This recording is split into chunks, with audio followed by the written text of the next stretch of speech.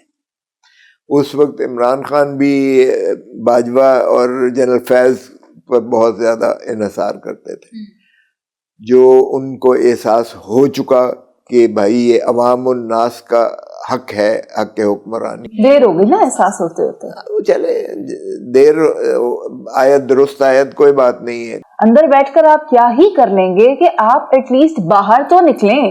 ہم تو کوشش کر رہے ہیں کہ ان کو باہر چھڑایا جائے. اب اس کا تو کیا علاج ہے کہ 200 کیسز اس پہ درج کیے گئے. مجھے اس کمرے میں بند کر دیں اور میں سٹینڈ لے کے بیٹھی ہوں. سر میں جب تک باہر نہیں آؤں گی میں باہر کی پالیٹکس کا حصہ نہیں بن سکتی. کب تک آپ کریں گے؟ 25 سال 26 سال اس کو بھی رکھا، نیلسن منڈیلا کو رکھا. 11 سال زرداری بھی رہا، میں اس کا وکیل رہا ہوں. 6 سال یوسف رضا گیلانی بھی رہا. اب یہ ختم ہونا چاہیے یار. جب میں نے اس کا آخری بیل کروائی زرداری صاحب کی تو کہتے ہیں کہ خوش نہ تھی، ہم سرائکی بولتے ہیں زرداری صاحب، خوش نہ تھی حالی یا میں وزیر اعظم ہاؤس چونا یا میں جیل چونا، حالی میری باری نہیں آئی پرائم منسٹر ہاؤس دی. وہی ہوا جب مچلکا آخری داخل کروایا ہم نے تو انہوں نے BMW کا ایک تھکا ہوا کیس ڈال دیا 2 سال اور اس کو جیل میں رہنا پڑا. یہ نہیں ہونا چاہیے یار. آپ اب بھی وہ پرائم منسٹر ہے، اب کیا مطلب ہے؟ وہ واٹ از یور لیگیسی؟ اب مجھے بتائیں سبسٹیٹیوٹ کوئی ہے؟ بے نظیر کا سبسٹیٹیوٹ ہے، ذوالفقار علی بھٹو کا سبسٹیٹیوٹ ہے، اس کا عمران خان کا کوئی سبسٹیٹیوٹ ہے؟ 90% لوگ اس کے ساتھ ہیں.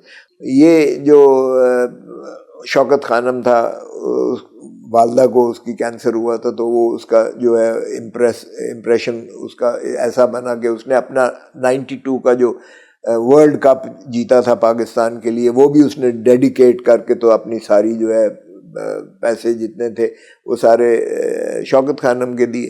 اور ایک شوکت خانم یہاں بنایا، دوسرا شوکت خانم وہ 2 فنکشنل ہے، تیسرا جو ہے وہ کراچی میں وہ آلموسٹ کمپلیٹ ہو چلا ہے. کھربوں روپیہ اس پہ لگایا ہے اور لوگوں نے ایسے دین دیا ہے. آج میں آپ کو بتاؤں، آج اگر عمران خان اپیل کرے کہ جی پاکستان کو پیسے کی ضرورت ہے، اوورسیز پاکستانیز 100% اس پر شاید.